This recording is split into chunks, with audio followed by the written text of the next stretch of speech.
오늘은 성령의 능력으로 사역하라 17번째 챕터 성령 웃음은 거룩한가 라는 제목으로 우리 같이 오늘 말씀 나누기 원합니다. 이제 성령의 은사들 중에 논란이 되는 것 중에 가장 논란이 된 것이 이제 방언. 그래서 우리가 방언에 대한 것을 앞에서 다뤘었습니다. 그리고 또 다른 이제 보통 이제 이 카리스마틱 쪽에서 이 오순절파 쪽에서부터 나오는 이 문제가 되는 그런 논란이 되는 이 또 다른 하나의 이 현상 중에 하나가 바로 이 웃는 현상, 이 영어로 이제 Holy Laughter라고 그러죠. 성령 웃음. 이것이 정말 하나님으로부터 온 것인가 하는 것이 있습니다. 경험해 보신 분들은 이 예배 중이나 아니면 기도 가운데서 누군가 이 Holy Laughter, 성령 웃음이 터졌을 때 굉장히 그것이 이렇게 불편하고 굉장히 불쾌하게 느껴질 수도 있습니다. 왜냐하면 이게 굉장히 이 웃음이 자제할 수 없을 만큼, 통제할 수 없을 만큼 크게 웃는 경우들이 생겨서 그로 인해서 다른 사람들이 굉장히 이렇게 신경이 쓰이고 불편할 수가 있고, 그러다 보면 이것이 정말 하나님으로부터 온 것이 맞는가? 특히 이제 이 장로교단 같은 출신의 사람들 입장에서는 이 화평과 또 이 오더라 그러죠. 이렇게 이 조화를 중요시하는 입장에서 이렇게 굉장히 한 사람이 크게 막 웃으면서 분위기가 흐트러지고 집중이 안 되고 이러는 것이 굉장히 이게 하나님으로부터 온 것이 맞는가 의심이 가게 되는 그런 상황이 생깁니다. 그러면 과연 이 성령 웃음은 성경적인가? 또한 이것이 정말 하나님부터 온 것인가? 우리 한번 오늘 말씀들을 살펴보면서 우리 한번 고민해 볼 수 있으면 좋겠습니다. 일단은 성경에 보면은 성령으로 웃었다라는 거, 이것이 이렇게 딱 지금 우리가 홀리 랩터 이렇게 요즘 시대에 많이 나오는 이 현상과 같은 거를 곧이곧대로 성경에서 쓰여 있는 것은 없습니다. 그렇지만 이 누가복음 10장 말씀에 보면은 이 제자들이 예수님께 다들 이렇게 각자들 이렇게 가서 둘셋씩 가서 사역을 하고 돌아와서 좋은 리포트들을, 좋은 보고를 예수님께 올렸을 때 예수님께서 거기 말씀 보면 성령으로 기뻐하셨다라고 적혀 있습니다. 이 성령으로 기뻐하셨다라는 의미가 구체적으로 무엇을 의미하는지, 어떤 모습이었을지에 대해서는 구체적으로 적혀 있지는 않지만 우리가 이 말씀에 비추어서 문맥상 또 이 성령으로 기뻐했다라는 이미지를 생각했을 때 아무래도 성령으로 크게 웃지 않았을까 하는 연상을 할 수 있을 것 같습니다. 그래서 이것이 반드시 비성경적인 것은 아니다. 이것이 성경에 나오지 않는 사례는 아니다라고 일단은 얘기를 하고 싶습니다. 그리고 우리가 무엇보다 앞에서 우리 전 챕터에서도 봤던 것처럼 우리가 중요시 여겨서 보아야 할 한 가지가 바로 이 사랑으로 역사하는 믿음에서 이것을 분별하고 또 이해하는 것. 이 현상들이, 이 성령의 은사들이 사랑으로 역사하는 믿음 안에서 이루어지고 있는가라는 것을 보는 것입니다. 그래서 여기 이 책에서도 성령 웃음은 다른 모든 것처럼 좋은 방식으로도 일어날 수 있고 나쁜 방식으로도 일어날 수 있다는 거예요. 모든 은사가 무조건 좋고 무조건 나쁜 게 아니라는 거죠. 사랑으로 역사하는 믿음에 비추었을 때 어떤 사역은, 어떤 현상은, 어떤 이 은사들은 좋은 것일 수도 있고 나쁜 것일 수도 있다는 거죠. 성령 웃음은 또한 사랑으로 조절되느냐, 그거에 따라서 영적으로 좋은 것이 될 수도 있지만 또한 굉장히 육적으로 우리에게 해가 되는 것일 수도 있다는 거죠. 그렇기 때문에 상황, 케이스 바이 케이스에 따라서 이 영적인 지도자가, 그 목회자가 그 상황에서 인도를 할 필요성이 있다는 겁니다. 그렇죠? 그래서 이 저자들이 질문하는 중요한 질문들이 이러한 현상이 일어났을 때 그 표적이, 이게 표적이라는 거죠. 무엇을 가리킨다는 거죠. 그 표적이 그렇다면 하나님의 나라의 더 깊은 그런 실제들을 가리키고 있는가? 겉으로 드러나는 현상에 집중하는 것이 아니라 겉으로 드러나는 현상에 집중하다가는 자칫 오히려 육적인 것이 되고 우리를 해롭게 하는 것이 될 수 있다는 거죠. 그렇죠? 그런 겉으로 드러나는 현상이 아니라 그 성령 웃음을 일으키게 한 그 뒤에 무언가 더 중요한 어떤 우리가 눈에 보이지 않는 가치들을 우리로 하여금 드러내주는가? 우리로 하여금 그것을 깨닫게 해주는가? 오늘 하나님께서는 그 표적을 통해서 우리 교회에 무엇을 말씀하고 계시는가? 하나님은 성령 안에서 웃는 사람들의 마음에서 지금 현재 무슨 일을 하고 계시는가? 이러한 눈에 보이지 않는 현상들, 눈에 보이지 않는 것들에 좀 더 집중할 필요가 있다는 거죠. 그러한 시각에서 그런 성령 웃음이 어떠한 표적을 우리에게 줄 수 있는가 한번 봤으면 좋겠어요. 5가지를 저자들이 제시를 합니다. 첫째는 이 내적 치유입니다. 때로는 하나님께서는 이 굉장히 정서적으로 영적으로 상처받은 이들의 그 치유와 또 회복을 위하여서 이렇게 성령 웃음을 활용하실 때가 있습니다. 저자도 대만에 있었을 때 어느 한 중국의 노 부인들이 웃음이 없고 굉장히 슬픔과 또 이런 우울감 이런 것들에 사로잡혀 있었을 때 성령님이 그 가운데서 역사하시면서 그들에게 기쁨을 주고 웃음을 주고 그렇게 함을 통하여서 그 사람들 마음 안에 뭉쳐있던 그런 그 모든 정서적인 영적인 그런 모든 문제들을 치유해 가시는 그런 것들이 있다는 거죠.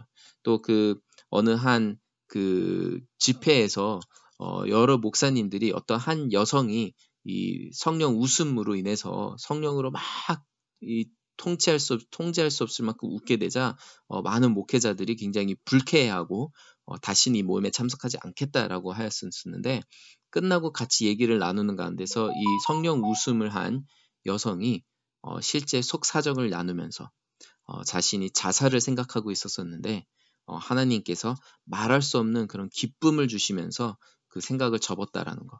그래서 이 하나님께서 내적 치유를 했다는 거죠. 그래서 이 저자들이 이 찰스 피니의 말을 빌려서 얘기하기를 종교의 부흥은 때로 사람들을 미치게 만든다는 비난을 받습니다. 이게 성령 웃음도 사람들이 미친 거 아닌가라는 그런 생각을 하게 하잖아요. 그렇죠? 그러나 사실은 사람들이 태어나면서부터 종교라는 주제에 미쳐 있고 부흥은 그들을 미치게 만드는 것이 아니라 오히려 회복시키는 것이다라고 얘기를 합니다. 그러니까 우리는 이미 미쳐 있는데 우리가 바른 것에 미친다는 거죠. 아니면 우리가 그 세상에서 찌든 그 우울감과 또 그 괴로움과 모든 그 상처들에서 우리가 그거를 막 컨테인하면서 우리를 이 디프레스 시킨 그것들에서 회복되는 과정이 오히려 이 성령 웃음으로 나타날 수 있다는 겁니다. 그래서 하나의 그런 표적 중에 하나가 바로 이 우리 안에 내적인 치유가 일어나는 것을 드러내는 것이 성령 웃음이 있을 수도 있다. 또 둘째는 예수 그리스도를 가리킬 수 있어요. 모든 어떠한 그 성령의 나타남은 다 예수 그리스도의 그 사랑과 실제를 드러내는 강력한 증거가 될 수 있습니다.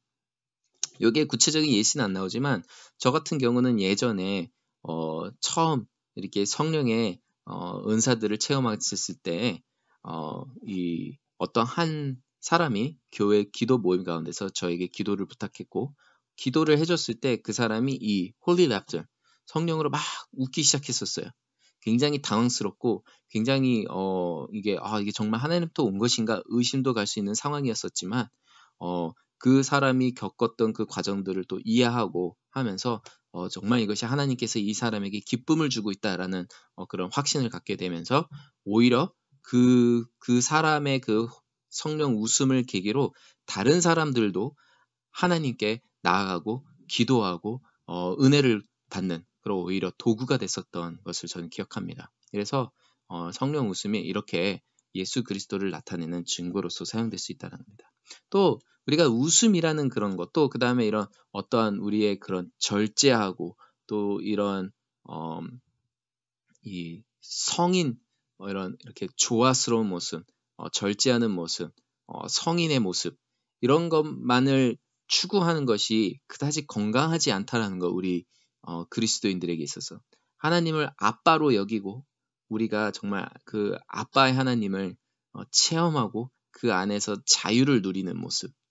예수님도 우리에게 어린아이 같이 되라고 하셨잖아요. 그래서 이 성령의 웃음은 또한 우리에게 이렇게 어린아이가 되어야 된다라는 것. 하나님 안에서. 예전에 우리 방언에 대한 얘기를 나눌 때에도 그것이 우리가 어린아이가 되어야 되는 것. 참 재밌죠? 성령의 이 현상들 중에서 다른 것들은 다 문제가 안 되지만 항상 문제가 되는 건 뭐냐? 어린아이 같은 모습을 갖게 되는 것들에 대해서 사람들이 반감을 갖는다는 거예요. 근데 이 방언에서 이 말이 이렇게 이해할 수 없는 그런 막 말들을 하게 되는 것. 또 이런 또 막 그런 방언의 기도를 하다 보면 꼭 옹알이 하는 것 같죠. 또 이 성령의 웃음.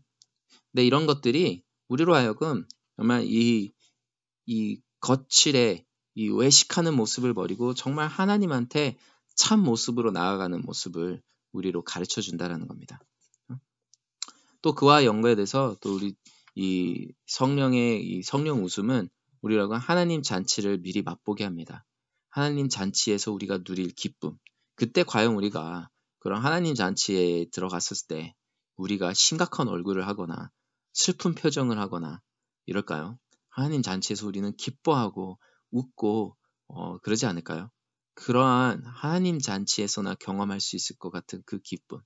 하나님께서 주시는 기쁨은 그냥 우리가 생각으로 우리가 뭐 어떠한 어, 이 세상에서 우리가 즐기는 그런 웃음과는 차원이 다를 거라 생각해요. 우리의 영에서부터 끌어오르는 기쁨. 마치 우리가 새 생명이라는 것이 아니면 행복이라는 것이 화평이라는 것이 다 우리가 세상에서 맛보는 방식으로 우리가 즐거운 것이 아니라 또 생명을 누리는 것이 아니라 화평을 누리는 것이 아니라 예수님 말씀하신 것처럼 세상이 주는 것과 같지 않은 하나님부터 온 우리 영 깊은 곳에서부터 우러나오는 그런 화평과 감사와 또 즐거움이라는 것이 있을 텐데 그러한 즐거움, 그러한 기쁨을 우리로 맛보게 하는 것. 정말 나의 감정과는 상관없이 나의 생각과는 상관없이 내 영 안에 깊은 곳에서부터 나올 수 있는 그 웃음, 기쁨, 다른 차원의 기쁨이라는 거죠. 그것을 맛보게 해준다는 겁니다. 그래서 이 저자들도 우리를 향해 가지고 있는 하나님의 최고의 뜻은 우리를 혼내시는 것도 우리를 괴롭게 하는 것도 아니죠. 물론 이 저자들도 인정하듯이 우리가 하나님 앞에 회개하고 울어야 되고 이런 것들이 필요해요. 그렇죠? 우리가 괴로워할 때, 슬퍼할 때가 있습니다. 우리의 죄를 깨달았을 때, 회개할 때, 그것 우리는 주님 앞에 나가서 회개해야 됩니다. 그렇죠? 그것이 결코 이렇게 간과하는 것이 아니에요. 그렇지만 하나님은 그 과정을 통해서 결국엔 우리에게 원하시는 건 우리가 기뻐하는 것입니다. 그래서 저자들도 느헤미야 말씀을 사용하면서 그 백성들이 하나님 앞에 자신의 죄를 깨달으면서 울었지만 오히려 느헤미야가 그들을 울지 못하게 하면서 오늘은 여호와의 성인이라 여호와의 성일이기 때문에 너희가 기뻐해야 된다. 먹고 마시고 기뻐하라고 알려줍니다. 그렇죠? 느헤미야는 하나님의 깊은 뜻을 알았어요. 우리가 죄로 인해서 회개해야 되는 때도 있지만 결국 하나님이 원하시는 건 기뻐하는 것. 우리가 주 안에서 기뻐하는 것. 사람의 가장 제일 된 목적이 뭡니까? 하나님 여호와를 기뻐하는 것입니다. 그렇죠? 기뻐하는 것입니다. 하나님은 그렇기 때문에 마지막 우리 이 새 하늘과 새 땅을 창조하시고 우리와 함께 하시면서 하기 원하신 게 뭡니까? 요한계시록에서 잔치를 벌이는 겁니다. 기뻐하는 것입니다. 그리고 그 잔치에서 하나님 원하시는 건 우리끼리 기뻐하는 것이 아니라 이 세상 사람들이 하는 것처럼 이 세상에서 얘기하는 것처럼 하나님 없이 기뻐하는 것이 아니라 하나님 원하시는 건 하나님과 함께 기뻐하는 것입니다. 그렇죠? 참 이건 책에 안 나온 내용이지만 우리 사람들이 가끔 참 되게 안타까운 점 중에 하나가 특히 우리 이 그리스도인들이 왜 우리는 무슨 스포츠 뭐 축구로 뭐 2002년 뭐 한일 월드컵 막 했을 때 또는 우리 한국이 어디 뭐 대단한 성적을 올렸을 때 뭐 이런 때에는 마음껏 기뻐하고 마음껏 막 그 케이어릭한 그 막 엉망진창인 듯한 그 기쁨의 그 순간을 아름답게 생각하면서 그렇죠? 막 한국이 뭐 골을 넣어서 이겨요. 그러면 뭐 다들 일어나서 막 미친 듯이 소리 지르고 환호하고 끌어안고 난리를 칩니다. 그렇죠? 그 순간은 그렇게 아름답다고 생각하면서 왜 우리가 예배하면서 하나님으로 인하여서 기뻐하여서 막 일어나서 난리치고 막 함성하고 막 뛰는 이거는 왜 불경건하고 왜 이거는 왜 굉장히 불쾌한 일인지 참 의아스러울 때가 있어요. 우리가 한번 그런 거에 대해서 다시 돌아볼 필요가 있다고 생각해요. 우리의 감정이 표현되는 것이 왜 예배 안에서 하나님 앞에서는 그게 왜 우리가 절제해야 되고 왜 이렇게 이거를 억눌러야 되는 것인지에 대해서 그래서 우리가 하나님의 잔치를 맛본다면 우리가 하나님 잔치에서 과연 우리가 그렇게 감정을 억누르면서 우리가 기뻐할까? 또 이 성령 웃음이 우리에게 주는 또 다른 표적의 이점이 하나님의 인격을 좀 더 깊이 우리가 맛볼 수 있게 해줍니다. 성령의 이 웃음을 이렇게 하다 보면은 그런 하나님의 아름다움, 또 그 하나님을 기뻐하는 것, 또 그 예수님의 그 사랑과 자비와 우리를 향하신 그 선한 뜻들을 깨달으면서 그 하나님을 깊이 체험할 수 있게 되게 됩니다. 성령의 웃음을 할 때 우리는 무섭고 두렵고 거룩한 하나님만을 체험하게 되는 것이 아니라 이제는 나를 사랑하시고 나를 기뻐하시고 나와 함께하기 원하시는 그 좋으신 하나님을 또 체험할 수 있는 아주 좋은 방법 중에 하나라고 생각합니다. 그래서 여러분들도 혹 나중에 이것이 반드시 여러분들이 꼭 체험해야만 되는 것은 아니지만 만약 여러분들이 성령 웃음을 체험한다면 그거를 불쾌한다거나 다른 이들이 그렇게 성령 웃음을 할 때 아니면 본인이 성령 웃음을 봤을 때 그것을 이상하게 여긴다거나 두려워하지 아니하시고 사랑으로 역사하는 믿음 안에서 이것을 분별하시고 또 받아들이시고 또 그 안에서 정말 하나님을 그냥 겉의 현상 어느 그런 다른 사람들처럼 그냥 성령 웃는 거에만 그 겉의 현상에 집중하는 것이 아니라 그 성령의 현상 안에서 하나님이 우리에게 알려주고 깨닫고 행하시고 계시는 그 하나님 나라의 그 안의 실제들을 경험하시고 깨달으시고 이해하시는 여러분 되기를 축복합니다. 우리 같이 그럼 기도하겠습니다. 하나님 아버지 감사합니다. 오늘은 같이 이 성령 웃음에 대해서 보았습니다. 주님, 때로는 하나님께서 이런 성령 웃음이라는 현상들을 통하여서 우리에게 하나님을 더 깊이 체험하게 하시고 하나님 나라의 실제를 맛보게 해주시니 감사합니다. 주님, 우리가 가지고 있는 우리만의 아버지 그런 선입견들과 또 그런 우리만의 그런 위선적인 모습들을 버리게 하시고 정말 하나님이 우리에게 하나님 나라에서 맛보는 그 기쁨과 참 희락을 우리가 누리며 살아가는 우리 될 수 있게 하여 주시옵소서. 또 하나님 아버지 그러할 때 정말 깊은 그 하나님 나라의 그 진리들을 우리가 깨닫고 그 진리가 그냥 머리에서만이 아니라 우리 영과 우리 마음 깊은 곳에 심어지는 우리들 될 수 있도록 축복하여 주시옵소서. 감사합니다. 귀한 예수 이름 받들어 기도드립니다. 아멘. 감사합니다.